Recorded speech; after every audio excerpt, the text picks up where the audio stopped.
Hi friends, ಎಲ್ಲರೂ ಹೇಗಿದ್ದೀರಾ? ಇವತ್ತು ಬಂದು ಶನಿವಾರ.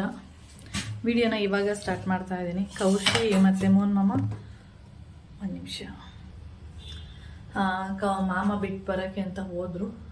ಮತ್ತು ಇನ್ನೊಂದೇನಂದರೆ ಕೌಶಿ ಏನು ರೆಡಿಯಾಗಿರ್ತಾನೆ ಫುಲ್ಲು. ಅಪ್ಪ ಬಂದು ಬಿಟ್ಟು ಕೊಡೋದು ಅಂದರೆ ಮೋನ್ ಮಾಮ ಕೆಳಗಡೆ ವಾಕ್ ಮಾಡ್ತಾ ಇರ್ತಲ್ಲ, ಬಂದು ಕಾಫಿ ಕುಡ್ಕೊಂಡು ಹೋಗಿ ಬಿಡೋದು. ಅವ್ರು ಬಂದು ಕಾಫಿ ಕುಡಿದು ಕೆಳಗಡೆ ಹೋಗಿದ್ರು ಇವನು ಫುಲ್ ರೆಡಿಯಾಗಿರ್ತಾನೆ. ಆಮೇಲೆ 5 ನಿಮಿಷ ತೊಗೊಳ್ತಾನೆ. ನಾನು ಅದು ಮರ್ತೆ, ನಾನು ಇದು ಮರ್ತೆ, ನಾನು ಇದು ತೊಗೊಂಡಿಲ್ಲ, ನಾನು ಅದು ತೊಗೊಂಡಿಲ್ಲ, ಆ ಥರ ಹೇಳ್ತಾ ಇರ್ತಾನೆ. ಹಾಗೆ ನಿನ್ನೆ ಅಲ್ಲಿ ಕಲಾಕೃತಿ ಮೇಳ ಅಂತ ಹೋಗಿದ್ವಲ್ಲ, ಅಲ್ಲಿ ಎಷ್ಟು ಅಂದರೆ ಯಾವುದೇ ಒಂದು ವಸ್ತು ಕೇಳಿ ಡಬಲ್ ರೇಟ್ ಇರುತ್ತೆ. ನಾನು ಅದಕ್ಕೆ ಏನು ತೊಗೊಳಲ್ಲ. ಇವನು ಮಾತ್ರ ಏನೋ ಒಂದಷ್ಟು ಇದೆಲ್ಲ ತೊಗೊಂಡ. ಹಪ್ಪಳಗಳು ಬರುತ್ತೆ ನೋಡಿ, ಚಿಕ್ಕ ಚಿಕ್ಕ ಹಪ್ಪಳಗಳು, ಸಬ್ಬಕ್ಕಿ ಹಪ್ಪಳ, ಈ ಸಣ್ಣ ಸಣ್ಣ ಸಬ್ಬಕ್ಕಿ ಬರುತ್ತೆ ನೋಡಿ, ಈ ಥರದ್ದು ಚೆನ್ನಾಗಿದೆ. ಇದು ಫ್ರೈ ಮಾಡಿದಾಗ ದಪ್ಪ ಆಗುತ್ತೆ. ಇದು ಈ ಥರದ್ದು ಒಂದು 1/4 kg ತೊಗೊಂಡ. ನಾನಂತೂ ಏನು ತೊಗೊಳ್ಳಿಲ್ಲ ಅದು. ಮತ್ತು ಅದ್ರ ಜೊತೆಗೆ ಇದು ಆನಿಯನ್ದು ರಿಂಗ್ ಎಲ್ಲ ಬರುತ್ತೆ ನೋಡಿ, ಅದೊಂದು ಸ್ವಲ್ಪ ತೊಗೊಂಡ. ಅವನು ಈ ಥರದ್ದೆಲ್ಲ ಫ್ರೈ ಮಾಡಿ ತಿಂತಾನೆ. ನಮಗೆ ತಿನ್ನೋಕ್ಕಾಗಲ್ಲ, ಇಷ್ಟ ಆಗಲ್ಲ ನನಗೆ. ಅಂದರೆ ನಾನು ಸ್ವಲ್ಪ ತಿಂತೀನಿ. ಇನ್ನೇನಾಯಿತು ಅಂದರೆ ಅಲ್ಲಿ ಫ್ರೈ ಮಾಡಿರೋದು ಇಟ್ಟಿದ್ರು ಟೇಸ್ಟಿಗೆ ಅಂತೇಳಿ, ಎಲ್ಲ ಥರದ್ದು ಇತ್ತಲ್ಲ. ನಾನು 1-2 ತಿಂದೆ ಅಷ್ಟೇ. ಅದಾದಮೇಲೆ ನನಗೆ ಒಂಥರ ಸುಸ್ತಾಗ್ತಾ ಇರುತ್ತೆ. ತಿನ್ನಬೇಕು ಅಂತ ಆಸೆ, ಆದರೆ ಸುಸ್ತಾಗ್ತಾ ಇರುತ್ತೆ. ಅದರಿಂದ ನಾನು 1-2 ತಿಂದೆ ಯಾವ ಥರ ಇರುತ್ತೆ ಅಂತೇಳಿ, ಟೇಸ್ಟ್ ಮಾಡೋಣ ಅಂತೇಳಿ. ಇದು ಆನಿಯನ್ದು ರಿಂಗು ನಾನು ಇದನ್ನು ತೊಗೊಂಡ. ಇದ್ರ ಜೊತೆಗೆ ಇನ್ನೊಂದು 10 ರೂಪಾಯಿ ಚೇಂಜ್ ಇರಲಿಲ್ಲ. ಅದಕ್ಕೆ ನಾವು 10 ರೂಪಾಯಿಗೆ ಏನಾದರೂ ಬೇರೆದೇನಾದರೂ ಹಾಕ್ಕೊಡಿ ಅಂತಂದಿದ್ದಕ್ಕೆ ಇದು ಬಂದು ರಾಗಿದು ಹಪ್ಪಳ. ನೋಡೋಕ್ಕೆ ಈ ಥರ ಇದೆ. ಇದು ಖಾರವಾಗಿದೆ. ಮೋನ್ ಮಾಮ ಹೇಳ್ತಾಯಿದ್ರು ನನಗೆ ಹಪ್ಪಳ ಬೇಕಿತ್ತು ಅಂತೇಳಿ. ಏಕೆಂದರೆ ಅವರು ಈ ದೊಡ್ಡ ದೊಡ್ಡ ಹಪ್ಪಳ ಬರುತ್ತೆ ನೋಡಿ, ಆ ಥರದ್ದು. ಆದರೆ ಅಲ್ಲಿ ಇರಲಿಲ್ಲ. ಏನಂದರೆ ಈ ಥರದ್ದೆಲ್ಲ ಚಿಕ್ಕ ಚಿಕ್ಕದಿತ್ತು. ಅದಕ್ಕೆ ಡಿಮಾರ್ಟಲ್ಲಿ ಹೋಗಿ, ಮಾಮನಿಗೆ ಈ ಥರ ಎಣ್ಣೆಯಲ್ಲಿ ಫ್ರೈ ಮಾಡಿರೋದು ಅಷ್ಟು ಇಷ್ಟ ಆಗಲ್ಲ. ಅದಕ್ಕೆ ಅವರು ಸುಟ್ಕೊಂಡು ತಿನ್ನೋ ಥರ ಇರಬೇಕು. ಇಲ್ಲಿರೋದು ಯಾವುದು ಸುಟ್ಕೊಂಡು ತಿನ್ನೋ ಥರ ಇಲ್ಲ. ಅದಕ್ಕೆ ಅಂತ ಹೇಳ್ತಾಯಿದ್ರು. ಅದಕ್ಕೆ ಇವತ್ತು ಡಿಮಾರ್ಟ್ಗೆ ಹೋಗ್ಬಿಟ್ಟು ಹಪ್ಪಳ ಮತ್ತು ಗೋಲ್ಡ್ ವಿನ್ನರ್ ಎಣ್ಣೆ ಖಾಲಿಯಾಗಿದೆ. ಅಂದರೆ ನಾನು 1 kg ತಂದಿದ್ದೆ. ಕೊಬ್ಬರಿ ಎಣ್ಣೆ ಏನಾಗ್ಬಿಟ್ಟಿದೆ ಅಂದರೆ ಫುಲ್ಲು ಗಟ್ಟಿ ಆಗಿಬಿಟ್ಟಿದೆ. ಅದು ತೊಗೋಬೇಕು ಅಂದರೆ ಈಗ ಬಾಟಲ್ಗೂ ತುಂಬ್ಸೋಕ್ಕಾಗ್ತಿಲ್ಲ, ಗಟ್ಟಿ ಇರೋದ್ರಿಂದ. ಬಿಸಿ ಮಾಡಿ ತುಂಬಿಸ್ಬೇಕು. ಇಲ್ಲಾಂದರೆ ಅಲ್ಲಿ ಬಿಸಿ ಮಾಡಿ ತುಂಬಿಸಿದ್ರು ಕೂಡ ಬಾಟ್ಲಲ್ಲಿ ಏನಾಗ್ಬಿಡುತ್ತೆ, ಗಟ್ಟಿ ಆಗಿಬಿಡುತ್ತೆ. ಅದಕ್ಕೆ ನಂಗೆ ಬೇಕಾದಾಗ ಒಂದು ಸ್ಪೂನಲ್ಲಿ ತೊಗೊಂಡು ಯೂಸ್ ಮಾಡ್ತಾ ಇದ್ದೀನಿ. ಅದಕ್ಕೆ 1-2 kg ಗೋಲ್ಡ್ ವಿನ್ನರ್ ಎಣ್ಣೆ ಕೂಡ ತರಿಸೋಣ ಅಂದ್ಬಿಟ್ಟು ಅಂದ್ಕೊಂಡಿದ್ದೀನಿ. ಅಂದರೆ ಅವನಿಗೆ ಇವತ್ತು ಹಾಫ್ ಡೇ ಇರೋದ್ರಿಂದ 3 ಗಂಟೆಗೆಲ್ಲ ಬರ್ತಾನೆ ಅಂತ ಅಂದ್ಕೊಂಡಿದ್ದೀನಿ. ಹಾಗೆ ಮತ್ತು ಇನ್ನೇನು ತೊಗೊಂಡೆ ನಾನು, ಅವನಿಗೆ ಇದು ಒಂದು ಗೇಮ್ ಆಡಿದ್ದಕ್ಕೆ, ಇದು ನಿಂಬೆಹಣ್ಣು ಹಿಂಡುವಂಥದ್ದು. ಇದರಲ್ಲಿ ಹಾಕೋದು ನಿಂಬೆಹಣ್ಣು, ಈ ಥರ ಪ್ರೆಸ್ ಮಾಡೋದು, ಆವಾಗ ನಿಂಬೆಹಣ್ಣು ರಸ ಎಲ್ಲ ಏನಿರುತ್ತೆ ಅದು ಇದರಲ್ಲಿ ಬರುತ್ತೆ. ಇದು ಬಂದು ಪ್ಲಾಸ್ಟಿಕ್ಕು. ನಾನು ಯಾವಾಗಲೂ ಡಿಮಾರ್ಟ್ಗೆ ಹೋದಾಗ ಹೇಳ್ತಾನೆ ಇದ್ದ. ಆಮೇಲೆ ಅಲ್ಲಿ ಸುಮ್ಮನೆ ಆಡ್ತೀನಿ ನೋಡೋಣ ಅವ್ರೇನು ಹೇಳಿದ್ರು ಅಂದರೆ, ನೀವು ಯಾವುದೇ ಗೇಮ್ ಆಡಿ ಪ್ರೈಸ್ ಬಂದಿಲ್ಲ ಅಂದರೆ ದುಡ್ಡು ವಾಪಸ್ ಕೊಡ್ತೀವಿ ಅಂತ ಹೇಳಿದ್ರ.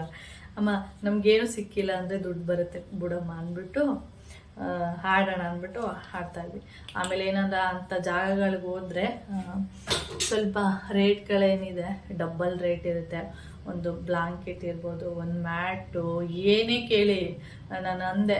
ಸುಮಾರು ವಿತರಿಸ್ಕೊಂಡು ಹೋಗ್ಬೇಕಾದ್ರೆ ನಾನು ಡಿಮಾರ್ಟಲ್ಲೆಲ್ಲ ನೋಡಿ ಬಂದಿರ್ತೀನಲ್ಲ, ಅಲ್ಲಿಗೂ ಇಲ್ಲಿಗೂ ತುಂಬ ವ್ಯತ್ಯಾಸ ಇದೆ. ಅಲ್ಲಿ ಸ್ವಲ್ಪ ಚೆನ್ನಾಗೂ ಇದೆ, ಇಲ್ಲಿ ಬೇಡ ಅಂದ್ಬಿಟ್ಟು ನಾನು ಏನೂ ತೊಗೊಳ್ಳಿಲ್ಲ.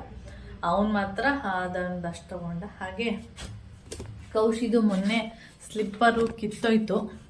ಈಗ ಕಾಲೇಜಿಂದ ಶೂ ಕೊಟ್ಟಿದ್ದಾರೆ ಅವನಿಗೆ. ಆದರೆ ಅವನು ಶೂ ಅಂದರೆ ಇನ್ನೂ ಒಂದಷ್ಟು ಜನ ಮಕ್ಕಳು ತೊಗೊಂಡಿಲ್ಲ. ಒಂದಷ್ಟು ಜನ ಮಕ್ಕಳು ಅಂದರೆ ಯೂನಿಫಾರ್ಮು ಮತ್ತು ಶೂ ಎಲ್ಲ ಫುಲ್ ಸೆಟ್ ಕೊಟ್ಬಿಟ್ಟಿದ್ದಾರೆ. ಯೂನಿಫಾರ್ಮು, ಟ್ರ್ಯಾಕ್ ಶೂಟು, ಶೂ ಮತ್ತು ಬೆಲ್ಟ್ ಎಲ್ಲ ಫುಲ್ ಸೆಟ್ ಕೊಟ್ಟಿದ್ದಾರೆ. ಅದೇ ಒಂದಷ್ಟು ಜನ ಮಕ್ಕಳು ತೊಗೊಂಡಿದ್ದಾರೆ, ಒಂದಷ್ಟು ಜನ ತೊಗೊಂಡಿಲ್ಲ. ಅದಕ್ಕೆ ಅವರು ಇನ್ನೂ ಕಂಪಲ್ಸರಿ ಹಾಕೊಬರ್ಬೇಕು ಅಂತ ಇನ್ನೂ ಏನು ಹೇಳಿಲ್ಲ. ಅದಕ್ಕೆ ಅವ್ನು ಸ್ಲಿಪ್ಪರೇ ಈಗ 2 ತಿಂಗಳಿಂದ ಯೂಸ್ ಮಾಡ್ತಾನೆ ಇದ್ದ. ಅದು ಕಟ್ಟಾಗ್ಬಿಡ್ತು. ಕಟ್ಟಾಯಿತು ಅಂದರೆ ಈ ಮೇಲೆ ಬರುತ್ತೆ, ತೋರಿಸ್ತೀನಿ.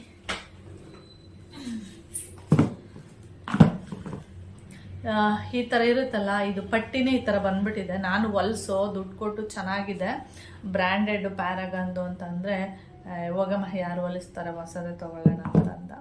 ಆಮೇಲೆ ಇವರು ಒಂದು ತುಂಬ ದಿನ ಯೂಸ್ ಮಾಡಿದ್ದಾನಲ್ಲ ಹೊಸದೇ ತೊಗೊಡು ಅಂತ ಹೇಳಿ, ಆಮೇಲೆ ಸರಿ ಆಯಿತು ಅಂತ ಹೇಳ್ಬಿಟ್ಟು ನಿನ್ನೆ ಹೋಗ್ಬಿಟ್ಟು ಈ ಸ್ಲಿಪ್ಪರ್ ತೊಗೊಂಡ. ಇನ್ನೊಂದು ಥರ ಸ್ಲಿಪ್ಪರ್ ಇತ್ತು, ಅದನ್ನು ತಗೊಳ್ಳೋ ಅಂತ ಹೇಳಿದೆ, ಬ್ಲ್ಯಾಕ್ ಕಲರ್ದು. ಅದು ಅವನಿಗೆ ಇಷ್ಟ ಆಗಿಲ್ಲ. ಇದು ಸೇಮ್ ಕಲರು, ಸ್ವಲ್ಪ ಡಿಫ್ರೆಂಟ್ ಇದೆ ಅಷ್ಟೆ. ಅದಕ್ಕೂ ಇದಕ್ಕೂ ಸ್ವಲ್ಪ ಡಿಫ್ರೆನ್ಸು ಸ್ವಲ್ಪ ಅಷ್ಟೇ. ನೋಡೋಕೆ ಮಾತ್ರ ಸಡನ್ನಾಗಿ ನೋಡಿದ್ರೆ ಒಂದೇ ಥರ ಅನಿಸುತ್ತದೆ, ಸ್ವಲ್ಪ ಡಿಫ್ರೆನ್ಸ್ ಇದೆ. ಆಮೇಲೆ ಇದಕ್ಕೆ ನಾನು 600 ಚಿಲ್ಲರೆ ಕೊಟ್ಟೆ. ಆದರೆ ಇದ್ರ ರೇಟ್ ಬಂದು 799 ರೂಪಾಯಿ ಇದೆ. ಅದಕ್ಕೆ 30% ಡಿಸ್ಕೌಂಟು ಕೊಟ್ಟು ನಮಗೆ 600 ಮತ್ತು ಬ್ಯಾಗ್ ಎಲ್ಲ ತೊಗೊಂಡ್ವಿ 650 ಎಷ್ಟೋ ಕೊಟ್ಟೆ. ಆಮೇಲೆ ಸ್ಕ್ಯಾನ್ ಮಾಡಿ ಬಂದ್ವಿ. ಮತ್ತು ಇನ್ನೂ ಒಂದೇನೇನೋ ಎಲ್ಲ ತೊಗೊಂಡ್ವಿ, ಎಲ್ಲೆಲ್ಲಿ ಇಟ್ಬಿಟ್ವಿ ಏನಂತ ಗೊತ್ತಿಲ್ಲ ಅಷ್ಟೇ. ಮತ್ತು ಮಾಮಂಗೆ ಒಂದು ಪ್ಲಾಸ್ಟಿಕ್ ಮೊರ ಬೇಕಿತ್ತಂತೆ. ನಾನು ಇಲ್ಲೇ ಒಂದು ಇಟ್ಕೊಂಡಿದ್ದೀನಲ್ಲ ಮನೇಲಿ, ಅದನ್ನೇ ಕೊಡು, ಏನಕ್ಕಾದ್ರೂ ಕೆಳಗಡೆ ಯೂಸ್ ಮಾಡಬೇಕು ಅಂದರೆ ಇಲ್ಲಿಂದ ಎತ್ಕೊಂಡು ಹೋಗ್ಬೇಕು ಅಂತ ಹೇಳ್ತಾನೆ ಇದ್ರು. ಅದಕ್ಕೆ ನಾನು ಅಲ್ಲಿ ಹೋಗಿದ್ನಲ್ಲ, ಅಲ್ಲಿ 20 ರೂಪಾಯಿ ಇತ್ತು ಪ್ಲಾಸ್ಟಿಕ್ ಮರ, ಅಂದರೆ ಅದೇನು ಅಷ್ಟೊಂದೇನು ಕ್ವಾಲಿಟಿ ಇರಲಿಲ್ಲ. ಆಮೇಲೆ ಅದನ್ನು ಕೊಟ್ಟೆ, ಕೆಳಗಡೆ ಇಟ್ಕೊಳ್ಳಿ, ಅದು ಏನಕ್ಕಾದ್ರೂ ಬೇಕಾಗುತ್ತೆ ಒಂದೊಂದ್ಸರಿ ಅಂತ ಹೇಳ್ತಾ ಇದ್ರಲ್ಲ ಅಂತೇಳಿ ಅದೊಂದು ತೊಗೊಂಡೆ ಅಷ್ಟೇ. ನೆನಪಾಗ್ತಿಲ್ಲ ಮತ್ತೆ ಇನ್ನೇನು ತೊಗೊಂಡಿದ್ದು ಅಂತ. ಮತ್ತೆ ಅಲ್ಲೇ ಹಾಗೆ ಹೊರಗಡೆ ಹೋದ್ವಿ. ಅಲ್ಲಿ ಒಂದು ಸ್ವಲ್ಪ ಇವನು ಇದೆಲ್ಲ ಸ್ನ್ಯಾಕ್ಸ್ ಎಲ್ಲ ತಿನ್ಕೊಂಡು, ಅದೇ ಟೊಮೆಟೊದು ಏನೋ ಬರುತ್ತಲ್ಲಪ್ಪ ಸ್ಲೈಸ್ ಎಲ್ಲ ಮಾಡಿ ಕೊಡ್ತಾರಲ್ಲ ಆ ಥರದ್ದು, ಅದೆಲ್ಲ ತಿನ್ಕೊಂಡು ಆಮೇಲೆ ಶೆಲ್ ಬೇಕಿತ್ತು ನೋಡಿ. ರೇಡಿಯೋಗೆ ಶೆಲ್ ಇರಲಿಲ್ಲ, ರೇಡಿಯೋನ ನಾನು ಯೂಸೇ ಮಾಡ್ತಾ ಇರಲಿಲ್ಲ. ಏನು ಮಾಡಿಬಿಟ್ಟಿದೆ ಅಂದರೆ ಇಲ್ಲಿ TV ಸ್ಟ್ಯಾಂಡಲ್ಲಿ ಎತ್ತಿಟ್ಬಿಟ್ಟಿದೆ. ಮಮ್ಮ ಹೇಳಿದ್ರು ನಾನು ಆಫೀಸಿಗೆ ತೊಗೊಂಡು ಹೋಗ್ತೀನಿ ಅಂತೇಳಿ, ಸರಿ ಆಯಿತು ಹಾಗೆ ಮಾಡಿ ಅಂದೆ. ಹಂಗೆ ಅಂದ್ಬಿಟ್ಟು ಎತ್ತಿಟ್ಟವಳು ಅಲ್ಲೇ ಇದೆ, ಸುಮಾರು 2 ತಿಂಗಳೇ ಆಗಿರ್ಬೋದು. ಆಮೇಲೆ ಈ ಶೆಲ್ ಬೇಕಿತ್ತು, ಇದಕ್ಕೆ ಈ ಥರ ದಪ್ಪ ಶೆಲ್ ಬೇಕು. ಆಮೇಲೆ ಸರಿ ಆಯಿತು ಅಂದ್ಬಿಟ್ಟು ಅಲ್ಲೊಂದೆರಡು ಅಂಗಡಿಗೆ, ಎಲ್ಲ ಕಡೆ ಅಂಗಡಿಯಲ್ಲಿ ವಿಚಾರಿಸಿದಾಗ ಸಿಗೋದೇ ಇಲ್ಲ. ಒಂದು ಅಂಗಡಿಗೆ ಹೋದ್ವಿ, ಪಕ್ಕನೇ, ಒಂದು ಈ ಕಡೆ ಒಂದು ಅಂಗಡಿ, ಈ ಕಡೆ ಒಂದು ಅಂಗಡಿ. ನೀನು ಆ ಅಂಗಡಿಗೆ ಹೋಗು, ನಾನು ಈ ಅಂಗಡಿಗೆ ಹೋಗ್ತೀನಿ ಅಂತ ಹೋದ್ರೆ 2 ಅಂಗಡಿಯಲ್ಲಿ ಇದೆ ಶೆಲ್, ದಪ್ಪ ಶೆಲ್ಲು. ಆಮೇಲೆ ಕೌಚಿನ ಇಲ್ಲೂ ಇದೆ ಅಂತ ನಾನು ಇಲ್ಲಿ ಹೇಳ್ಬಿಟ್ಟಿದ್ದೀನಮ್ಮ, ಇಲ್ಲಿ ಕೊಡ್ತಿದ್ದಾರೆ ಬನ್ನಿ ಇಲ್ಲಿಗೆ ಅಂತ. ಆಮೇಲೆ ಅಲ್ಲಿ ಕ್ಯಾನ್ಸಲ್ ಮಾಡಿ ಇಲ್ಲಿ ಬಂದು ಆಮೇಲೆ 2 ಶೆಲ್ಲು ಮತ್ತು ಗಡಿಯಾರದು 2 ಶೆಲ್ ತೊಗೊಂಡು, ಯಾಕೆಂದರೆ ಇದು ಇವಾಗ ಹಾಕಿದ್ದೀನಿ, ಅದು ಗೊತ್ತಿಲ್ಲ ಕರೆಕ್ಟ್ ಇದೆಯಾ ಅದು ಶೆಲ್ಲು ಹಳೇದ ಏನು ಅಂತ, ಅದಕ್ಕೆ 2 ಇರಲಿ ಅಂದ್ಬಿಟ್ಟು 2 ಶೆಲ್ ತೊಗೊಂಡು ಹಾಗೆ ಆಮೇಲೆ ಮನೆಗೆ ಬಂದ್ವಿ. ಈ ಥರ ಆಯಿತು. ಇವಾಗ ಚಪಾತಿ ಮತ್ತು ಬೀಟ್ರೋಟ್ ಪಲ್ಯ ಮಾಡಿದ್ದೀನಿ. ಇವಾಗ FM ಹಾಕ್ಕೊಂಡು ಕೇಳ್ತಾ ಇದ್ದೆ, ಹಾಗೆ ವಿಡಿಯೋ ಸ್ಟಾರ್ಟ್ ಮಾಡಿದ್ನಲ್ಲ, ಅದಕ್ಕೆ ಇವಾಗ ಆಫ್ ಮಾಡಿದ್ದೀನಿ ಅಷ್ಟೇ. ಕೌಶಿದು ಸ್ಲಿಪ್ಪರ್ ತೋರಿಸಿದ್ನಲ್ಲ, ಅದೇನಂದರೆ ಎಲ್ಲರೂ ಹೇಳ್ತಾರಂತೆ, ಏನೋ ನೀನು ಅಂಕಲ್ ಥರ ಸ್ಲಿಪ್ಪರ್ ಹಾಕ್ಕೊಳ್ತೀಯಾ ಅಂತ ಹೇಳ್ತಾರಂತೆ ಮಕ್ಕಳು. ಅವನಿಗೆ ಸುಮಾರು ಚಿಕ್ಕ ಹುಡುಗ ಇದ್ದಾಗಿಂದನೂ ಪ್ಯಾರಾಗನು ಈ ಥರ ಸ್ಲಿಪ್ಪರೇ ತೊಗೊಳೋದಕ್ಕೆ ಸ್ಟಾರ್ಟ್ ಮಾಡಿದ್ದು. ಈ ಶೂ ಟೈಪೆಲ್ಲ ನೋಡ್ದೆ. ಶೂ ಟೈಪ್ ಅಂದರೆ ಅವನಿಗೆ ಬೇಡ, ಇದೇ ಚೆನ್ನಾಗಿದೆ ಶೂ, ಅಂದರೆ ಅವರು ಸ್ಲಿಪ್ಪರ್ ಹಾಕೋ ಬರಬಾರ್ದು ಅಂತ ಹೇಳಿದಾರಂತೆ ಕಾಲೇಜಿಗೆ. ಶೂನೇ ಹಾಕೋಬನ್ನಿ, ಯಾವ ಶೂ ಆದರೂ ಓಕೆ, ಸ್ಲಿಪ್ಪರ್ ಹಾಕೋಬರ್ಬೇಡಿ ಅಂತ ಹೇಳಿದಾರಂತೆ. ಅದಕ್ಕೆ ಅವನು ಎಕ್ಸ್ಟ್ರಾ ಒಂದು ಜೊತೆ ಶೂ ತೊಗೊಳ್ತೀನಿ ಅಂತ ಹೇಳ್ದೆ. ಅದಕ್ಕೆ ನಾನು ಬೇಡ, ಈಗ ಕೊಟ್ಟಿದ್ದಲ್ಲ ಅದನ್ನು ಯೂಸ್ ಮಾಡು ಸ್ವಲ್ಪ ದಿನ, ಅದಾದಮೇಲೆ ಬೇಕಾದ್ರೆ ಮತ್ತೆ ನೀನು ಬೇರೆ ಥರ ಶೂ ತೊಗೋ ಅಂತ ಹೇಳ್ದೆ. ಸರಿ ಆಯಿತು ಅಂದ್ಬಿಟ್ಟು ಚಪ್ಪಲಿ ತೊಗೊಂಡು ಬಂದ. ನಾನು ಕಾಲೇಜಿಗೆಲ್ಲ ಹಾಕೊಂಡೋದಾಗೆಲ್ಲ ಅಂಕಲ್ ಥರ ಚಪ್ಪಲಿ ಹಾಕ್ಕೊಬರ್ತೀಯಾ ಅಂತ. ಬೆಲ್ಟ್ ಸ್ಲಿಪ್ಪರ್ ಅಂದರೆ ಅವನಿಗೆ ಅಂದರೆ ಎಲ್ಲರೂ ಹೋಗ್ಬೇಕು ಅಂದರೆ ತೆಗಿಬೇಕು, ಹಿಂದೆ ಬೆಲ್ಟು ಹಾಕಬೇಕು, ಆ ಥರ ಹಿಂಸೆ. ಇದಾದರೆ ಆರಾಮಾಗಿ ಹಾಕ್ಕೊಂಡು ಹೋಗ್ಬೋದು ಅಂತೇಳಿ ನಾನು ಚಿಕ್ಕ ವಯಸ್ಸಿಂದನೂ ಇದೇ ತೆಗೆದು ಅಂದರೆ ಅವನಿಗೆ ತಗೊಳ್ಳೋದೇ ಈ ಥರ ಸ್ಲಿಪ್ಪರು. ಅದರಿಂದ ಅದು ಅಭ್ಯಾಸ ಆಗೋಯ್ತು. ಇವಾಗಲೂ ಕೂಡ ಅವನು ಬೆಲ್ಟ್ ಸ್ಲಿಪ್ಪರ್ ಎಲ್ಲ ಸ್ವಲ್ಪ ಕಷ್ಟ ಅನಿಸುತ್ತೆ. ಎಲ್ಲ ಹೋಗ್ತೀವಿ, ಒಂದು ದೇವಸ್ಥಾನಕ್ಕೆ ಹೋಗ್ತಾ ಇರ್ತೀವಿ, ಅಲ್ಲಿ ಹೋಗ್ಬೇಕಂದ್ರೆ ಬಿಚ್ಚಿಬಿಟ್ಟು ಹಾಕ್ಬೇಕು, ಅದಕ್ಕೆ ಅವನಿಗೆ ಅಷ್ಟು ಇಷ್ಟ ಆಗಲ್ಲ. ಈ ಥರ ಸ್ಲಿಪ್ಪರ್ ಇಷ್ಟ ಆಗೋದು. ಓಕೆ, ಹಾಗೆ ಅದೇ ಬೀಟ್ರೋಟ್ ಪಲ್ಯ ಮಾಡಿದ್ದೀನಿ. ಇವಾಗ ಚಪಾತಿ ಮಾಡಬೇಕು. ಮಮ್ಮ ಕೌಶಿ ಬಿಟ್ಟು ಹಾಗೆ ಸಂತೆ ಮುಗಿಸ್ಕೊಂಡು ಬರ್ತೀನಿ ಅಂತ ಹೇಳಿದ್ದಾರೆ. ನಾನು ಈಗ ಚಪಾತಿ ಮಾಡಿಕೊಂಡು ತಿನ್ಕೊಂಡು ಆಮೇಲೆ ಕೆಲಸಗಳ ಸ್ಟಾರ್ಟ್ ಮಾಡ್ತೀನಿ. ಓಕೆ, ಟೈಮ್ ಬಂದು 11:20 ಆಗ್ತಾಯಿದೆ. ಇವಾಗ ಕಸ ಎಲ್ಲ ಗುಡಿಸಿ ಮನೆಯೆಲ್ಲ ಒರೆಸಿ ಎಲ್ಲ ಆಯಿತು. ಇವಾಗ ಮತ್ತೆ ಮಳೆ ಸ್ಟಾರ್ಟ್ ಆಗಿದೆ, ಹನಿ ಬೀಳ್ತಾ ಇದೆ. ರಾತ್ರಿ ಎಷ್ಟು ಗಂಟೆಯಲ್ಲಿ ಮಳೆ ಸ್ಟಾರ್ಟ್ ಆಯಿತು ಅಂತ ಗೊತ್ತಿಲ್ಲ. ಸುಮಾರು ಒಂದು 4:15 5 ಗಂಟೆಯಲ್ಲಿ ಜೋರು ಮಳೆ ಬೀಳ್ತಾ ಇದೆ. ನಮಗೆ ಈಗ ಒಂಥರ ಚಳಿ ಜಾಸ್ತಿ ಇದೆಯಲ್ಲ, ಚೆನ್ನಾಗಿ ನಿದ್ದೆ ಬರುತ್ತೆ ಬೆಳಿಗ್ಗೆ ಟೈಮು. ಅದೇ ಮಳೆ ಬೀಳ್ತಾ ಇದೆ ಅಂತ ಗೊತ್ತು. ಆದರೆ ಬೆಳಿಗ್ಗೆ ಎದ್ದಾಗ ನಾನು 6 ಗಂಟೆಗೆ ಹೇಳ್ತೀನಲ್ಲ, ಅವಾಗೆಲ್ಲ ಮಳೆ ಇರಲಿಲ್ಲ, ನಿಂತೋಗಿತ್ತು. ಆದರೆ ರಾತ್ರಿ ಎಲ್ಲ ಎಷ್ಟು ಗಂಟೆಗೆ ಸ್ಟಾರ್ಟ್ ಆಯಿತು ಏನೂ ಗೊತ್ತಿಲ್ಲ, ಜೋರು ಮಳೆ. ಇವಾಗಲೂ ಅಷ್ಟೇ ಫುಲ್ಲು ಮೋಡ ಇದೆ, ಯಾವಾಗ ಬರುತ್ತೆ ಅಂತ ಗೊತ್ತಿಲ್ಲ. ಇವಾಗ ಸಣ್ಣ ಸಣ್ಣ ಹನಿ ಬೀಳ್ತಾ ಇದೆ. ಹಾಗೆ ನಿಮಗೆ ಒಂದು ವಿಷಯ ಹೇಳಿದ್ದೆ, ಏನಂದರೆ ಇದು ಮನೆ ರಿಪೇರಿ ಮಾಡ್ಸೋಕ್ಕೆ ಬರ್ತಾ ಇದ್ದಾರೆ ಅಂತೇಳಿ. ಆದರೆ ಇವಾಗ ನೋಡಿದರೆ ಅದು ಕ್ಯಾನ್ಸಲ್ ಆಗಿದೆ. ಏನಕ್ಕೆ ಅಂದರೆ ಅವರು ಫಸ್ಟು ಇಲ್ಲಿಗೆ ಬರ್ತಾ ಇದ್ರಲ್ಲ, ಅವ್ರ ಕೈಲಿ ಅಲ್ಲಿ ಆಫೀಸ್ ಕೆಲಸ ಸ್ವಲ್ಪ ಏನೋ ಇತ್ತಂತೆ, ಅದನ್ನು ಅವ್ರ ಕೈಯಲ್ಲಿ ಮಾಡಿಸಿದ್ದಾರೆ.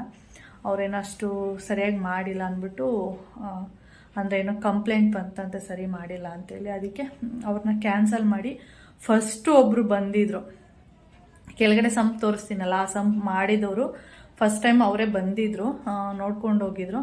ಮತ್ತು ಅವ್ರದ್ದು ಏನಾಯ್ತು ಗೊತ್ತಿಲ್ಲ, ಅವ್ರನ್ನ ಬಿಟ್ಟು ಬೇರೆಯವ್ರಿಗೆ ಹೇಳಿದರು. ಇವಾಗ ಮತ್ತೆ ಅವರೇ ಬರ್ತಾ ಇದ್ದಾರೆ, ಮತ್ತೆ ಬಂದು ಅವ್ರ ಜೊತೆ ಇನ್ನೊಬ್ಬರು ಬರ್ತಾರಂತೆ. ಅವರು ಬಂದು ಮತ್ತೆ ಎಲ್ಲ ನೋಡಿ ಚೆಕ್ ಮಾಡಿ ಇವಾಗ, ಯಾಕೆಂದರೆ ಇವಾಗ ಮಳೆ ಸ್ಟಾರ್ಟ್ ಆಗಿರೋದ್ರಿಂದ ಇನ್ನೂ ಪಿತೃಪಕ್ಷ ಮುಗಿಯೋ ತನಕನೂ ಇನ್ನು ಮಳೆ ಬರ್ತಾನೆ ಇರುತ್ತೆ, ಇನ್ನು ಮಾಡೋದಕ್ಕೆ ಆಗಲ್ಲ. ಅದಕ್ಕೆ ಬಂದು ನೋಡ್ಕೊಂಡು ಹೋಗ್ತಾರೆ ಏನು ಮಾಡೋದು, ಅಥವಾ ಸೋಮವಾರದಿಂದನೇ ಸ್ಟಾರ್ಟ್ ಮಾಡೋದಾ ಅಥವಾ ಹೇಗೆ ಏನು ಅಂತ ಹೇಳಿ. ಮತ್ತೆ ಇವಾಗ ಕೊಟೇಶನ್ ಕೊಟ್ಟು ಹೊಸದಾಗಿ ಯಾವ ಥರ ಮಾಡ್ತಾರೆ ಏನೂ ಗೊತ್ತಿಲ್ಲ. ಅವ್ರು ಬೇಗ ಮಾಡಿಸ್ಕೊಡ್ತೀವಿ, ಸೋಮವಾರನೇ ಸ್ಟಾರ್ಟ್ ಮಾಡಿಸ್ತೀವಿ, ಇವ್ರು ಬೇಗ ಕೊಟೇಶನ್ ಕೊಟ್ಟಷ್ಟು ಬೇಗ ಸ್ಟಾರ್ಟ್ ಮಾಡ್ತೀವಿ ಅಂತ ಹೇಳಿದ್ದಾರೆ. ನೋಡೋಣ, ಇವಾಗ 12 ಗಂಟೆ ಆಗ್ಬೋದು, ಇವಾಗ 11:20 ಅಂದರೆ 12 ಗಂಟೆ ಆಗ್ಬೋದು, ಅಷ್ಟೊತ್ತಿಗೆ ಬರ್ತೀವಿ ಅಂತ ಹೇಳಿದ್ದಾರೆ. ಅದಕ್ಕೆ ಮೋನ್ಮಮ್ಮ ಇಲ್ಲೋಗಿದ್ದಾರೆ, ಇಲ್ಲಿ ಫಿಶ್ ಏನಾದರೂ ತೊಗೊಬರ್ತೀನಿ ಅಂತೇಳಿ. ನನ್ನ ಕೇಳ್ತಾಯಿದ್ರು ಏನು ಬೇಕು ಅಂತೇಳಿ. ನಾನು ಏನಾದರೂ ತೊಗೊಬನ್ನಿ ಅಂತ ಹೇಳಿದೆ. ಅದಕ್ಕೆ ಚಿಕನ್ ಬೇಡ, ಫಿಶ್ ತೊಗೊಬರ್ತೀನಿ ಅಂದ್ಬಿಟ್ಟು ಹೋಗಿದ್ದಾರೆ. ಅಷ್ಟೊತ್ತಿಗೆ ಫಿಶ್ ಎಲ್ಲ ತೊಗೊಬಂದ್ಬಿಟ್ರೆ ಅವರು ಬರ್ತಾರೆ ಆ ಟೈಮಿಂಗ್ಸಿಗೆ, ಸರಿ ಹೋಗುತ್ತೆ ಅಂತೇಳಿ ಹೋಗಿದ್ದಾರೆ, ಇನ್ನೂ ಬಂದಿಲ್ಲ. ಹಾಗೆ ಫಿಶ್ ಅಂಗಡಿಲಿ ನಾನು ಹೇಳಿದೆ 1 kg ಅಥವಾ ಕಾಟ್ಲ ಅಥವಾ ರಾಹು ಯಾವುದಾದ್ರೂ ತೊಗೊಬನ್ನಿ ಅಂತೇಳಿ. ಸ್ವಲ್ಪ ಸಾಂಬಾರು ಮಾಡೋದು, ಹಾಗೆ ಸ್ವಲ್ಪ ಫ್ರೈ ಮಾಡ್ಕೊಳ್ಳೋಣ ಅಂತೇಳಿ. ಆಮೇಲೆ ನಾನು ಬೋಂಡಾಸ್ ಮೀನು ಬಗ್ಗೆ ಹೇಳ್ತಾ ಇದ್ದೆ, ಅದು ತಿನ್ನಬೇಕು, ಚೆನ್ನಾಗಿರುತ್ತೆ, ಏನೋ ಗೊತ್ತಿಲ್ಲ, ತಿಂದಿಲ್ಲ ಇನ್ನೂ ಒಂದಿನೂ. ಅದನ್ನು ತರಿಸ್ಬೇಕು ಅಂತ ಹೇಳ್ತಾ ಇದ್ದೆ. ಅದಕ್ಕೆ ಅದು ಎಷ್ಟು kg ಎಲ್ಲ ವಿಚಾರಿಸೋಕೆ ಹೇಳಿದ್ದೀನಿ. ಏನಾದರೂ ಚೆನ್ನಾಗಿ ಫ್ರೆಶ್ ಆಗಿದ್ದರೆ ಒಂದು 1/2 kg ತೊಗೊಬನ್ನಿ ಅಂತ ಹೇಳಿದ್ದೀನಿ. ನೋಡೋಣ ಹೇಗಿರುತ್ತೆ ಅಂತೇಳಿ. ನಾನು ಫಸ್ಟ್ ಟೈಮ್ ತಂದರೆ ಮೋನ್ಮಮ್ಮ ನಾನೇನಾದರೂ ಮಾಡಿದರೆ ನೋಡಿದ್ದೀನಿ ವೀಡಿಯೋಸ್ ಎಲ್ಲ, ಆದರೂ ಇನ್ನೊಂದಷ್ಟು ವೀಡಿಯೋಸ್ ನೋಡಿ ಅದನ್ನ ಮಾಡ್ತೀನಿ, ಚೆನ್ನಾಗಿದೆಯಾ, ಯಾವ ಥರ ಇದೆ ಏನು ಅಂತ. ಹಾಗೆ ಒಂದೊಂದ್ಸಲ ಅನಿಸ್ತಾ ಇರುತ್ತೆ ನನಗೆ, ನಾನು ಮಂಗಳೂರು ಸೈಡ್ ಹುಟ್ಟಬೇಕಿತ್ತು ಇವಾಗ. ಯಾಕೆ ಅಂದರೆ ನನಗೆ ಅಲ್ಲಾದರೆ ಫಿಶು ತುಂಬ ವೆರೈಟಿ ಸಿಗ್ತಾ ಇರುತ್ತೆ. ಎಷ್ಟು ಥರ ಸಿಗುತ್ತೆ ಅಂದರೆ ನೋಡಿದ್ರೆ ಒಂಥರ ಶಾಕ್ ಅನಿಸುತ್ತೆ. ನಮಗೆ ಗೊತ್ತಿರೋದು ಒಂದಷ್ಟು ಫಿಶ್ಗಳಷ್ಟೇ, ತುಂಬ ವೆರೈಟಿ ಫಿಶ್ಗಳಿದೆ. ಮಂಗಳೂರು ಸೈಡ್ನವ್ರಿಗೆ ಅದೆಲ್ಲ ಈ ಚಿಪ್ಪು ಬರುತ್ತೆ ನೋಡಿ, ಅದನ್ನು ಮಾಡಿದ್ದೀನಿ ನಾನು, ಅದು ಕೂಡ ತುಂಬ ಚೆನ್ನಾಗಿರುತ್ತೆ. ಚಿಪ್ ಮಾಡಿದ್ದೀನಿ. ಇದು ಕಾಟ್ಲಾ, ರಾಹು ಅದೆಲ್ಲ ಇಲ್ಲೇ ಸಿಗುತ್ತೆ. ಆಮೇಲೆ ಜಿಲೇಬಿ ಅದು ಎಲ್ಲ ಕಡೆ ಸಿಗುತ್ತೆ. ಇದು ಮತ್ತಿ, ಬಾಂಗ್ಡ, ಮತ್ತು ಸಣ್ಣ ಕಾಣೆ, ದೊಡ್ಡ ಕಾಣೆ ಬರುತ್ತೆ ನೋಡಿ, ಅದು ತುಂಬ ಕಾಸ್ಟ್ಲಿ. ಆಮೇಲೆ ಹಂಜಲ್ ಮೀನು, ಅದಂತೂ ತುಂಬಾ ಕಾಸ್ಟ್ಲಿ ಬಿಡಿ, ಅದು ಫ್ರೈ ಮಾಡ್ಬೋದಷ್ಟೇ. ಮತ್ತು ಈಗ ಬೋಂಡಾಸ್ ಮೀನು ಹೇಳಿದ್ದೀನಿ, ನೋಡೋಣ ಹೇಗೆ ರೇಟ್ ಇರುತ್ತೆ ಏನೋ ಗೊತ್ತಿಲ್ಲ, ಫ್ರೆಶ್ ಇದೆ ತೊಗೊಳಕ್ಕೆ ಹೇಳಿದ್ದೀನಿ. ಅದು ಬಿಟ್ಟರೆ ಇನ್ನೂ ಇದರಲ್ಲಿ ಬಾರ್ಬಿಕ್ಯೂ, ಅಲ್ಲಂತೂ ವೆರೈಟಿ ಫಿಶ್ನ ತಿನ್ಬೋದು. ನೀವು ಎಷ್ಟಾದ್ರೂ ಎಲ್ಲನೂ ಟೇಸ್ಟ್ ಮಾಡ್ಬೋದು. ಅಂದರೆ ಬಾರ್ಬಿಕ್ಯೂಗೆಲ್ಲ ಹೋಗ್ಬೇಕಂದ್ರೆ ಚೆನ್ನಾಗಿ ತಿನ್ನಬೇಕು, ಆ ಥರದವರು ಹೋಗಬೇಕು. ಅಲ್ಲಿ ಫಸ್ಟ್ ಏನು ಮಾಡ್ತಾರೆ, ಬಾರ್ಬಿಯಲ್ಲಿ ವೆಜ್ಜೆಲ್ಲ ಕೊಡೋಕ್ಕೆ ಸ್ಟಾರ್ಟ್ ಮಾಡ್ತಾರೆ. ವೆಜ್ಜೆಲ್ಲ ಜಾಸ್ತಿ ತಿನ್ನೋಕ್ಕೆ ಹೋಗ್ಬಾರ್ದು. ಈ ಬೇಬಿ ಕಾರ್ನು, ಸ್ವೀಟ್ ಕಾರ್ನು ಈ ಥರದ್ದೆಲ್ಲ ಕೊಡ್ತಾರೆ. ನಾವು ಬರೀ ನಾನ್ ವೆಜ್ಜೇ ತಿನ್ನಬೇಕು, ಪ್ರಾನ್ಸು ಈ ಥರದ್ದೆಲ್ಲ. ನಾನು ಫಸ್ಟ್ ಟೈಮ್ ಹೋದಾಗ ವೆಜ್ಜೆಲ್ಲ ಫಸ್ಟ್ ತಿಂದ್ಬಿಟ್ನಲ್ಲ, ಆಮೇಲೆ ನಾನ್ ವೆಜ್ ತಿನ್ನೋಕ್ಕೆ ಸ್ವಲ್ಪ ಕಷ್ಟ ಅನ್ನಿಸ್ತಾಯಿತ್ತು. ನೆಕ್ಸ್ಟ್ ಟೈಮ್ ಆಮೇಲೆ 2ನೇ ಟೈಮ್ ಹೋದಾಗ ಎಲ್ಲಿ BTM ಅಲ್ಲಿ ಅನಿಸುತ್ತೆ, ಆವಾಗಂತೂ ನಾನ್ ವೆಜ್ ತುಂಬ ಚೆನ್ನಾಗಿ ತಿಂದಿದ್ವಿ. ಇನ್ನೊಂದ್ಸರಿ ಹೋಗ್ಬೇಕು ಅಂದ್ಕೊಂಡಿದ್ದೀವಿ. ಯಾವಾಗಲಾದರೂ ಹೋದ್ರೆ ನಾವು ಫ್ಯಾಮಿಲಿ, ಪ್ರವೀಣ ಅಥವಾ ನವೀನಾನ್ ಫ್ಯಾಮಿಲಿ ಎಲ್ಲ ಒಟ್ಟಿಗೆ ಹೋಗ್ಬೇಕು ಅಂದ್ಕೊಂಡಿದ್ದೀವಿ. ನೋಡೋಣ, ಹೋಗ್ಬಿಟ್ಟು ಚೆನ್ನಾಗಿರುತ್ತೆ, ಎಲ್ಲ ಥರದ್ದೂ ಟೇಸ್ಟ್ ಮಾಡ್ಬೋದು. ನನಗೆ ಈಗ ಏನಂದರೆ ಈಗ ಎಲ್ಲ ಥರ ಫಿಶು ತಿನ್ನಬೇಕು ಅನಿಸ್ತಾ ಇರುತ್ತೆ. ಅಂಥವ್ರು ಅಲ್ಲಿ ಹೋದರೆ ಎಲ್ಲ ಥರದ ಫುಡ್ನು ಟೇಸ್ಟ್ ಮಾಡಿ ಬರ್ಬೋದು. ಅವಾಗೆಲ್ಲ 900 ಚಿಲ್ಲರೆ ಇತ್ತು. ಇವಾಗೆಲ್ಲ ಎಷ್ಟಿದೆ ಗೊತ್ತಿಲ್ಲ. ಸುಮಾರು ವರ್ಷ, ಒಂದು 7-8 ವರ್ಷನೇ ಆಗೋಯ್ತು ಹೋಗೇ ಇಲ್ಲ ನಾವು. ಇವಾಗೆಲ್ಲ 1000 ಮೇಲೆ ಹೋಗಿರುತ್ತೆ ಅಂದ್ಕೊಂಡಿದ್ದೀನಿ ಬಾರ್ಬಿಕ್ಯೂ ಅಲ್ಲಿ. ನೋಡೋಣ, ಯಾವಾಗಾದ್ರೂ ಹೋದರೆ ವಿಡಿಯೋ ಮಾಡ್ತೀನಿ. ಓಕೆ, ಈಗ ಮಳೆ ಹೊರಗಡೆ ಬರ್ತಾ ಇದೆ. ನಾನೆಲ್ಲ ಕ್ಲೀನ್ ಮಾಡಿದ್ದೀನಿ. ಇವಾಗ ಮಾಮ ಬರೋದ್ರೊಳಗಡೆ ಸಾಂಬಾರಿಗೆ, ಮೀನು ಸಾಂಬಾರಿಗೆ ಮಸಾಲೆ ಎಲ್ಲ ರುಬ್ಬಿಟ್ಕೊಳ್ತೀನಿ.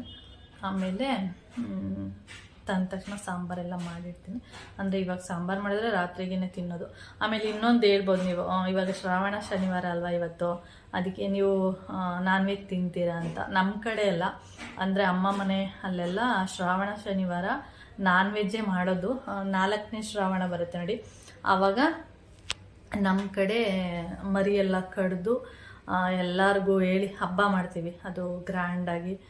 ಅದು ಶ್ರಾವಣ ಶನಿವಾರ ಅಂದರೆ ಆ ಥರನೇ ಮಾಡೋದು. ಆ ಥರ ಮಾಡಿ ಊರವರಿಗೆಲ್ಲ ಊರೆಲ್ಲ ಊರಹಬ್ಬ ಅಂತ ಹೇಳೋದು. ನೆಂಟರಿಗೆಲ್ಲ ಹೇಳಿ ಹಬ್ಬ ಮಾಡ್ತೀವಿ. ಮತ್ತು ನಾವು ಶ್ರಾವಣದಲ್ಲೂ ತಿಂತೀವಿ, ದೀಪಾವಳಿ ಟೈಮಲ್ಲೂ ತಿಂತೀವಿ. ಒಂದಷ್ಟು ಜನ ದೀಪಾವಳಿ ಟೈಮಲ್ಲಿ ತಿನ್ನಲ್ಲ, ಒಂದಷ್ಟು ಜನ ಶ್ರಾವಣ ಟೈಮಲ್ಲಿ ತಿನ್ನಲ್ಲ. ನಾವು ಎಲ್ಲ ಟೈಮಲ್ಲೂ ತಿಂತೀವಿ. ಅದರಲ್ಲೂ ನಾನೊಬ್ಬಳು ಸೋಮವಾರ ಗುರುವಾರ ಬಿಟ್ಟರೆ ಇನ್ನು ಪ್ರತಿದಿನ ಎಲ್ಲ ದಿನವೂ ಕೊಟ್ಟರು ತಿಂತೀನಿ.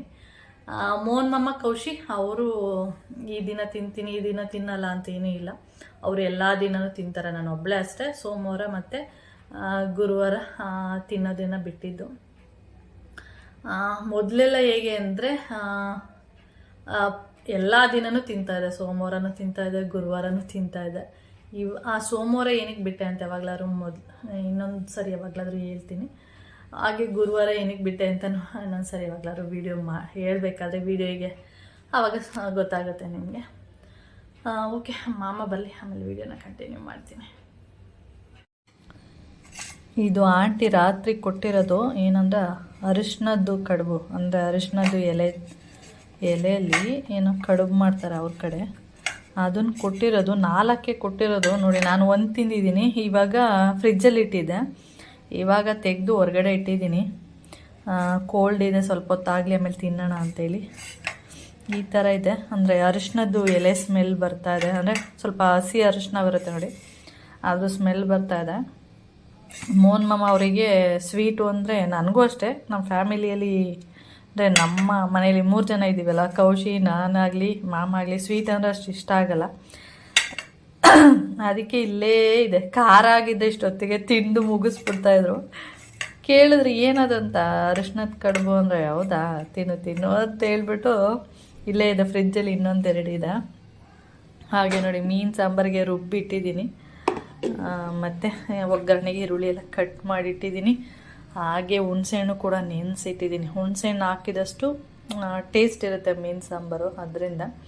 ಆದರೆ ಮೋಹನ್ ಮಾಮ ಇನ್ನೂ ಬಂದಿಲ್ಲ, ರೆಡಿ ಮಾಡಿ ಇಟ್ಟಿದ್ದೀನಿ. ಓಕೆ, ಮಾಮ ಇವಾಗ ಬಂದರು ತಗೊಂಡು. ಫಿಶ್ ಬಂದು 1.25 ಏನೋ ಇದೆಯಂತೆ. ಅದರಲ್ಲಿ ಸ್ವಲ್ಪ ಸಾಂಬಾರು ಮತ್ತು ಸ್ವಲ್ಪ ಫ್ರೈ ಮಾಡು ಅಂತ ಹೇಳಿದ್ದಾರೆ. ನನಗೆ ಸಾಂಬಾರಿಗಿನ ಸ್ವಲ್ಪ ಫ್ರೈಯೇ ಇಷ್ಟ, ಅದರಿಂದ. ಹಾಗೆ ಇದು ಬೋಂಡಾಸ್ ಮೀನು ಅದು ತಂದಿದ್ದಾರೆ. ಅದು ಎಷ್ಟಿದೆ ಗೊತ್ತಾ? ನೋಡಿದ್ರೆ ನನಗೆ ಸ್ಟಾಕ್ ಆಗ್ತಾ ಇದೆ. ಆಮೇಲೆ ಕೆಳಗಡೆ ಮಾಮ ಬೇರೆ ಕಡೆ ಕೆಲಸ ಇದೆ, ನಾನು ಹೋಗಿ ಬರ್ತೀನಿ ಅಂತ ಕೆಳಗಡೆ ಬಂದ್ಬಿಡೋದು, ಎತ್ಕೊಂಡು ಹೋಗು ಅಂತಲ್ಲ. ನಾನು ಕೆಳಗಡೆ ಹೋಗಿದ್ದೆ, ಬೆಕ್ಕುಗಳು ಮಲಗಿತ್ತ ತಗೊಂಡು ಬರ್ತಾ ಇದ್ದೀನಿ. ನೋಡಿದ್ರೆ ಆ ಸ್ಮೆಲ್ಲಿಗೆ ಫುಲ್ಲು ಕಿತ್ಕೊಳ್ತಿದೆ ನೋಡಿ. ಇದು ಪ್ಲೇಟಿಗೆ ಹಾಕ್ತೀನಿ, ಯಾವಾಗ ನಿಮಗೆ ಎಷ್ಟಿದೆ ಅಂತೇಳಿ ಗೊತ್ತಾಗುತ್ತೆ. ಎಷ್ಟು ಅಂತ ಗೊತ್ತಿಲ್ಲ. 1/2 kg ತೊಗೊಂಡು, ಅಂದರೆ 1/2 kg ತೊಗೊಳ್ಳಿ ಅಂತ ಹೇಳಿದ್ದೆ ನಾನು.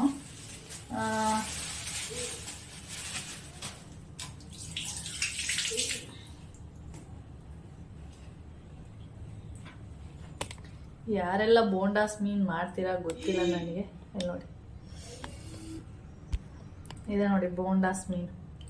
ಈ ಥರನೂ ಕಟ್ ಮಾಡ್ಬೋದು, ಇಲ್ಲಾಂದರೆ ಇನ್ನು ಸ್ಕ್ವೇರ್ ಥರನೂ ಕೂಡ ನಿಮಗೆ ಯಾವ ರೀತಿ ಬೇಕು ಕಟ್ ಮಾಡಿಸ್ಕೋಬೋದು. ನೋಡಿ ಈ ಥರ ಇದೆ. ಇದು ಫ್ರೈ ಮಾಡಿದ್ರೆ ಇನ್ನೂ ಒಂದಿಷ್ಟೇ ಆಗೋದು. ನಾನು ಒಂದು ಕ್ಲೀನ್ ಅಂದರೆ ಒಂದು ಸ್ವಲ್ಪ ತೊಳಿಬೇಕು, ಯಾಕೆಂದರೆ ಅದರಲ್ಲಿ ಕಪ್ಪಗೆಲ್ಲ ಇರುತ್ತಲ್ಲ ಅದೆಲ್ಲ ನೀಟಾಗಿ ಹೋಗ್ಬೇಕು ಅದರಿಂದ. ಆಮೇಲೆ ಇನ್ನೊಂದೆರಡು ವೀಡಿಯೋಸ್ಗಳನ್ನ ನೋಡ್ತೀನಿ, ಯಾವ ಥರ ಮಾಡಿದ್ರೆ ಈಸಿಯಾಗಿ ಇರಬೇಕು ಮತ್ತು ಚೆನ್ನಾಗಾಗಬೇಕು, ಆ ಥರ ಮಸಾಲೆ ಥರ ಇರಬಾರ್ದು, ಆ ಥರ ನೋಡಿಬಿಟ್ಟು ಆಮೇಲೆ ನಾನು ಯಾವಾಗಲೂ ಅಷ್ಟೇ ಏನಾದರೂ ಹೊಸ ರೆಸಿಪಿ ಮಾಡಬೇಕು ಅಂದರೆ ಒಂದು 2-3 ಥರದ ವಿಡಿಯೋಗಳನ್ನ ನೋಡ್ತೀನಿ. ಅಂದರೆ ಇದೇ ಟೈಪಲ್ಲಿ ಬೋಂಡಾಸ್ ಮೀನು ಯಾವ ಥರ ಮಾಡೋದು ಅಂತೇಳಿ. ಆಮೇಲೆ ವಿಡಿಯೋ ನನಗೆ ಯಾವ್ದು ಈಸಿ ಅನ್ಸುತ್ತೆ ಅದನ್ನು ಮಾಡೋದು. ಓಕೆ, ಫಿಶ್ಶು ಬಂದು ಇಲ್ಲಿ ಸಿಂಕ್ ಒಳಗಡೆ ಹಾಕಿಟ್ಟಿದ್ದೀನಿ. ಇವಾಗ ಫಿಶ್ಶು ಕೂಡ ತೊಳೆದ್ಬಿಟ್ಟು ಮಸಾಲೆ ಹಚ್ಚಿ, ಆಮೇಲೆ ಫಿಶ್ ಬಂದು ಫುಲ್ಲು ಫ್ರೆಶ್ ಆಗಿದೆ, ಕಾಣಿಸ್ತಿದ್ಯಾ ನೋಡಿ. ಸಿಂಕ್ ಎಲ್ಲ ಉಜ್ಜಿ ತೊಳೆದಿದ್ದೀನಿ, ಅದಕ್ಕೆ ಸಿಂಕ್ ಒಳಗಡೆನೆ ಹಾಕ್ಬಿಟ್ಟಿದ್ದೀನಿ. ಫ್ರೆಶ್ ಆಗಿದೆ ಫಿಶ್ ಅಂತೂ. ಈ ಥರದ್ದೆಲ್ಲ ಸಾಂಬಾರ್ಗೆ ಹಾಕ್ತೀನಿ ನೋಡಿ. ಈ ಟೈಪ್ ಎಲ್ಲ ಫ್ರೈ ಮಾಡೋದಕ್ಕೆ ಯೂಸ್ ಮಾಡ್ಕೊಳ್ತೀನಿ.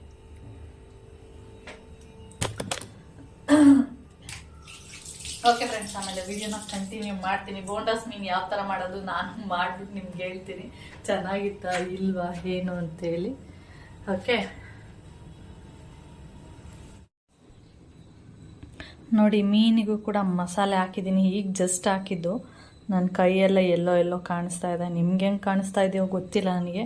ನೋಡಿ, ಜಸ್ಟ್ ಇದೇ ಪ್ಲೇಟಿಗೆ ಮಿಕ್ಸ್ ಮಾಡಿಕೊಂಡು ಇದು ಕಲಸಿ ಎಲ್ಲ ಹಾಕಿಟ್ಟಿದ್ದೀನಿ, ಉಪ್ಪು ಖಾರ ಎಲ್ಲ. ನನಗೆ ಆಮೇಲೆ ಅನ್ನಿಸ್ತಾ ಇತ್ತು ಪುದೀನ ಇತ್ತು, ಪುದೀನ ಅಂದರೆ ಗ್ರೀನ್ ಮಸಾಲ ಮಾಡಿಬಿಡ್ಬೋದಿತ್ತು. ನಾನು ಹೋಗಿ ನೆನಪಿಲ್ಲ ನನಗೆ ಪುದೀನ ಇರೋದು, ಅದರಿಂದ ರೆಡ್ ಮಸಾಲ ಮಾಡಿಬಿಟ್ಟಿದ್ದೀನಿ. ಗ್ರೀನ್ ಮಸಾಲ ಆದರೆ ಇನ್ನೂ ಟೇಸ್ಟ್ ಇರುತ್ತೆ. ಅದು ಸ್ವಲ್ಪ ಓಕೆ, ಇನ್ನೊಂದು ವೀಡಿಯೋದಲ್ಲಿ ತೋರಿಸೋಣ ಮಾಡಿದಾಗ. ಹಾಗೆ ಇಲ್ಲಿ ನೋಡ್ತಾ ಇರ್ಬೋದು, ಮೀನು ಸಾಂಬಾರು ಕೂಡ ರೆಡಿ. ಮೀನೆಲ್ಲ ಹಾಕಿದ್ದೀನಿ, ಸ್ವಲ್ಪ ಕುದಿ ಬರಬೇಕಷ್ಟೆ. ಇದು ಕುದಿ ಬಂದರೆ ಮೀನು ಸಾಂಬಾರು ರೆಡಿ ಆಯಿತು ಅಂತ. ಓಕೆ,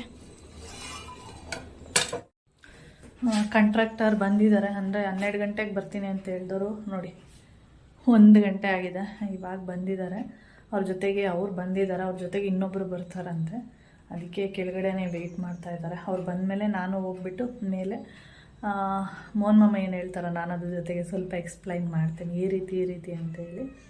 ಮತ್ತು ಮನೆ ಒಳಗಡೆ ಬಂದು ನೋಡ್ಕೊಂಡು ಹೋಗಿದ್ದಾರೆ, ಆದರೂ ಇನ್ನೊಂದು ಸಲ ನೋಡ್ತೀವಿ ಅಂತೇಳಿ ಬಂದಿದ್ದಾರೆ. ಓಕೆ, ನೋಡಲಿ. ಇವಾಗ ಬಂದಿರೋದ್ರಿಂದ ಅವ್ರಿಗೋಸ್ಕರ ವೆಯ್ಟ್ ಮಾಡ್ತಾ ಇದ್ದಾರೆ. ಅವ್ರು ಬಂದಮೇಲೆ ನೋಡೋಕ್ಕೆ. ಓಕೆ, ಆಮೇಲೆ ವಿಡಿಯೋನ ಕಂಟಿನ್ಯೂ ಮಾಡ್ತೀನಿ. ಕರೆಕ್ಟಾಗಿ 1 ಗಂಟೆ, ನಾನೆಲ್ಲೋ 12 ಗಂಟೆಗೆ ಬಂದುಬಿಡ್ತಾರೆ ಅಂತ ಅಂದ್ಕೊಂಡಿದ್ದೆ. ನೋಡಿ, ಲೇಟಾಗಿದೆ. ಟೈಮ್ ಬಂದು ಇವಾಗ 2:30. ಇವಾಗ ಕಾಂಟ್ರಾಕ್ಟರ್ ಎಲ್ಲ ಹೋದರು. ನಾವು ಎಕ್ಸ್ಪ್ಲೈನ್ ಮಾಡಿದ್ದೀವಿ, ಅವ್ರಿಗೆ ಯಾವ ಥರ ಹೇಳಿದ್ದಾರೆ ಅವ್ರು ಎಕ್ಸ್ಪ್ಲೈನ್ ಮಾಡಿದ್ದಾರೆ. 1:30 ಗಂಟೆಯಿಂದ ಮೇಲತ್ತದು ಕೆಳಗಡೆ ಇಳಿಯೋದು, ಮೇಲತ್ತದು ಕೆಳಗಡೆ ಇಳಿಯೋದು, ಸುಸ್ತು. 2 ಸರಿ ಹತ್ತಿದ್ರೆ ಸುಸ್ತಾಗೋಯ್ತು. ಹಾಗೆ ಬಿಸಿಲು ಬೇರೆ ಇದೆ ತುಂಬ. ನೋಡಿ ಎಷ್ಟು ಬಿಸಿಲಿದೆ ಅಂದರೆ ತುಂಬ ಬಿಸಿಲಿದೆ. ನೋಡೋಣ ಏನಾಗುತ್ತೆ ಅಂತ ಗೊತ್ತಿಲ್ಲ. ಓಕೆ, ಇಲ್ಲಿ ರೈಸ್ಗೆ ಇಟ್ಟಿದ್ದೀನಿ. ಇದು ಬಂದು ಪೊನ್ನಿ ಅಕ್ಕಿ ಅಂತೇಳಿ ಸಿಗುತ್ತೆ, ಅಂದರೆ ಬಾಯ್ಲ್ಡ್ ರೈಸಲ್ಲೇ ತುಂಬ ಚಿಕ್ಕ ಅಕ್ಕಿ, ಅದನ್ನು ಇಟ್ಟಿದ್ದೀನಿ. ಯಾಕೆ ಅಂದರೆ ಮೀನು ಸಾಂಬಾರು ಮಾಡಿದ್ದೀನಲ್ಲ, ಅದರಿಂದ ಅಂದರೆ ಮೀನು ಸಾಂಬಾರಿಗೆ ಅಂತಲೇ ಅದನ್ನು ತೊಗೊಬಂದಿದ್ದು. ಇಲ್ಲಿ ನೋಡಿ, ಇದು ಬೋಂಡಾಸ್ ಮೀನು, ಅದನ್ನು ಫ್ರೈಗೆ ಇಟ್ಟಿದ್ದೀನಿ. ಫ್ರೈ ಆಗ್ತಾಯಿದೆ, ಇನ್ನೂ ಎಷ್ಟೊತ್ತು ಗೊತ್ತಿಲ್ಲ, ಬೇಯಬೇಕು. ಅಂದರೆ ಇದು ನೀರೆಲ್ಲ ಡ್ರೈ ಆಗಲಿ ಅಂತೇಳಿ ಇಟ್ಟಿದ್ದೀನಿ. ನೋಡೋಣ ಡ್ರೈ ಆದಮೇಲೆ ಯಾವ ಥರ ಇರುತ್ತೆ ಅಂತೇಳಿ. ಅಂದರೆ ಬೋಂಡಾಸ್ ರೋಸ್ಟ್ ಅಂತೇಳಿ ಮಾಡ್ತಾಯಿದ್ದೀನಿ. ವಿಡಿಯೋ ನೋಡಿ ಮಾಡ್ತಾಯಿದ್ದೀನಿ. ಟೇಸ್ಟ್ ಹೆಂಗಿರುತ್ತೆ ಅಂತ ಗೊತ್ತಿಲ್ಲ, ಹಾಗೆ ಫಸ್ಟ್ ಟೈಮ್ ಮಾಡ್ತಾ ಇರೋದು. ಬೆಂದಿರುತ್ತಾ ಏನೋ ಅದು ಗೊತ್ತಿಲ್ಲ ನನಗೆ, ಅದಕ್ಕೆ ಫುಲ್ಲು ನೀರೆಲ್ಲ ಡ್ರೈ ಆಗಲಿ ಅಂತೇಳಿ ಬಿಟ್ಟಿದ್ದೀನಿ ಅಷ್ಟೇ. ಓಕೆ, ಮೀನು ಸಾಂಬಾರಿಗೆ ಬಾಯ್ಲ್ಡ್ ರೈಸು ತುಂಬ ಟೇಸ್ಟ್ ಇರುತ್ತೆ. ಯಾವಾಗಲಾದರೂ ಬಾಯ್ಲ್ಡ್ ರೈಸ್ನ ಮಾಡ್ಕೊಂಡು ತಿನ್ನಿ. ಓಕೆ, ಇವಾಗ ನನಗೆ ಚಪಾತಿ ಇದೆ, ತುಂಬ ಹೊಟ್ಟೆ ಹಸಿತಾ ಇದೆ ನನಗೆ, ಆಗ್ತಾಯಿಲ್ಲ. ಪಾತ್ರೆಗಳು ಇಷ್ಟಿದೆ ನೋಡಿ. ಟೈಮ್ ಬಂದು ನಾನು ಯಾವಾಗಲೂ 1:30-2 ಗಂಟೆಗೆಲ್ಲ ಊಟ ಮಾಡೋದು. ಟೈಮ್ ಬಂದು 3:10 ಆಗಿದೆ. ಇವಾಗ ಚಪಾತಿ ಮತ್ತು ಮೀನು ಸಾಂಬಾರು ಏನಿದೆ ಇಲ್ಲಿ ನೋಡಿ. ನಾನು ಮೀನಿನ ಕವರೆಲ್ಲ ಇತ್ತಲ್ಲ ಅದನ್ನು ತಗೊಬಂದು ಕೆಳಗಡೆ ಇಟ್ಟಿದ್ದೆ. ಅಂದರೆ ಫಿಶ್ದು ಕವರೆಲ್ಲ ಇದೆಯಲ್ಲ ಅದು ಸ್ಮೆಲ್ಲಿಗೆ ಬೆಕ್ಕೆಲ್ಲ ಬಂದು ಈ ಡಸ್ಟ್ಬಿನ್ನೇ ಬೀಳಿಸ್ತಾ ಇರೋದು. ಅದಕ್ಕೆ ಅದು ತೆಗೆದು ವಾಷಿಂಗ್ ಮಿಷಿನ್ ಮೇಲೆ ಇಟ್ಟಿರೋದು. ಇವಾಗ ನಾನು ಮೀನು ಸಾಂಬಾರಿಗೆ ಚಪಾತಿ ಹಾಕ್ಕೊಂಡು ತಿಂತೀನಿ. ಆಮೇಲೆ ಬೋಂಡಾಸ್ ಮೀನು ನೀಟಾಗಿ ಫ್ರೈ ಆಗಲಿ, ಆಮೇಲೆ ನಾನು ತೋರಿಸ್ತೀನಿ. ಓಕೆ,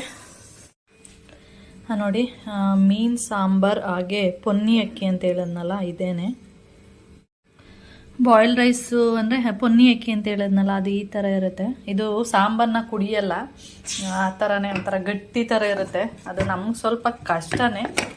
ನೋಡಿ ಅಯ್ಯಪ್ಪ ಬಿಸಿ ಇದೆ ನೋಡಿ, ಈ ಥರ ಇರುತ್ತೆ. ಸ್ವಲ್ಪ ಬಾಯ್ಲ್ಡ್ ರೈಸ್ ಥರನೇ, ಬಾಯ್ಲ್ಡ್ ರೈಸೇ ಆದರೆ ಪೊನ್ನಿ ಅಕ್ಕಿ ಅಂತೇಳಿ. ಹಾಗೆ ಇಲ್ಲಿ ಬಂದರೆ ಇದು ಬೋಂಡಾಸ್ ಮೀನು ಡ್ರೈ ಆಗಿದೆ, ನೋಡ್ತಾ ಇದ್ದೀರಾ ಈ ಥರ ಇದೆ, ಚೆನ್ನಾಗಿದೆ. ಆಗಲೇ ಟೇಸ್ಟ್ ಮಾಡಾಯಿತು. ಟೇಸ್ಟ್ ಮಾಡಿಬಿಟ್ಟು ತೋರಿಸ್ತಾ ಇದ್ದೀನಿ ನಾನು ನಿಮಗೆ. ಅಂದರೆ ಸುಮ್ಮನೆ ಒಂದು ಪೀಸ್ ಹಾಕ್ಕೊಂಡು ಉಪ್ಪು ಖಾರ ಎಲ್ಲ ಕರೆಕ್ಟಾಗಿದೆಯಾ ಅಂತ ಹೇಳಿ ನೋಡಿರೋದು. ಕರೆಕ್ಟಾಗಿದೆ. ಇವಾಗ ಪೊನ್ನಿ ಅಕ್ಕಿ ಜೊತೆ ಮೀನು ಸಾರು, ಪೊನ್ನಿ ಅಕ್ಕಿ ಹಾಗೆ ಅದ್ರ ಜೊತೆಗೆ ಬೋಂಡಾಸ್ ಮೀನ್ದು ರೋಸ್ಟ್ ಅಂದರೆ ಡ್ರೈ ಮಾಡಿದ್ದೀನಿ ಅಷ್ಟೇ. ಓಕೆ, ಊಟ ಮಾಡ್ತೀನಿ, ಆಮೇಲೆ ನಿಮ್ಮ ಜೊತೆ ಸಿಗ್ತೀನಿ. ಯಾವ ಥರ ಟೇಸ್ಟ್ ಯಾವ ಥರ ಇದೆ ಅಂತ ನನಗೇನು ಅನ್ನಿಸ್ತು ಗೊತ್ತಾ, ಒಂಥರ ಮಾಂಸದ ಥರ ಫೀಲ್ ಆಯಿತು. ಗಟ್ಟಿ ಗಟ್ಟಿ ಅಲ್ವಾ? ಫ್ರಾನ್ಸ್ ಥರ ಆದರೆ ಓಕೆ, ಒಂದ್ಸರಿ ಓಕೆ.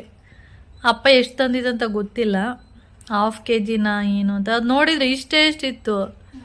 ಅಯ್ಯಪ್ಪ ಅಷ್ಟಕ್ಕೆ 1/2 kg ಅದು ಅನಿಸ್ತು. ಒಳಗಡೆ ಎಲ್ಲ ಇದೆಲ್ಲ ಗಲೀಜೆಲ್ಲ ತೆಗಿತಾರಲ್ಲ ಆವಾಗ ಇಷ್ಟೇ ಆಗೋದು. ಮತ್ತು ಇದು ಫ್ರೈ ಮಾಡಿದ್ರೆ ಅದು ಏನು ಈರುಳ್ಳಿ ಟೊಮೆಟೊ ಎಲ್ಲ ಹಾಕಿರೋದ್ರಿಂದ ಒಂದಿಷ್ಟು ಕಾಣಿಸ್ತಾ ಇದೆ. ಏನು ಹಾಕಿಲ್ಲ ಅಂದಿದ್ರೆ ಎಷ್ಟು ಆಗ್ತಿತ್ತು ಅದು. ಗಟ್ಟಿ ಅಲ್ಲ,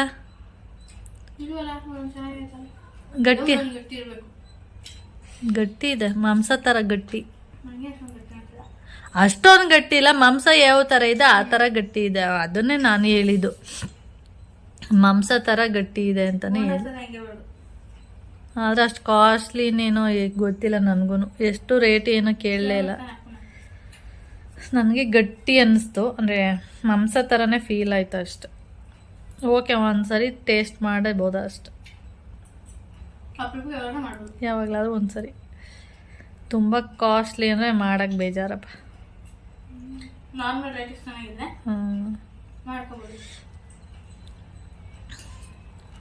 ಪ್ರಾನ್ಸ್ ಹಿಂಗೆ ಆಗುತ್ತೆ, ಇದು ಇದೆ ಅಲ್ಲ, ಸಣ್ಣದು ಇರುತ್ತೆ ದಪ್ಪದು ಇರುತ್ತೆ ಬಿಡು. ಟೇಸ್ಟ್ ಓಕೆನಾ? ಡಿಫ್ರೆಂಟ್ ಆಗಿದೆ ಅನಿಸ್ತಿದೆಯಾ? ಫಿಶ್ ಟೇಸ್ಟ್ ಡಿಫ್ರೆಂಟ್ ಆಗಿದೆ. ಬೋಂಡಾಸ್ ಅಂದರೆ ಬೋಂಡ್ ಥರನೇ, ರಿಂಗ್ ಥರನೇ ಅದು.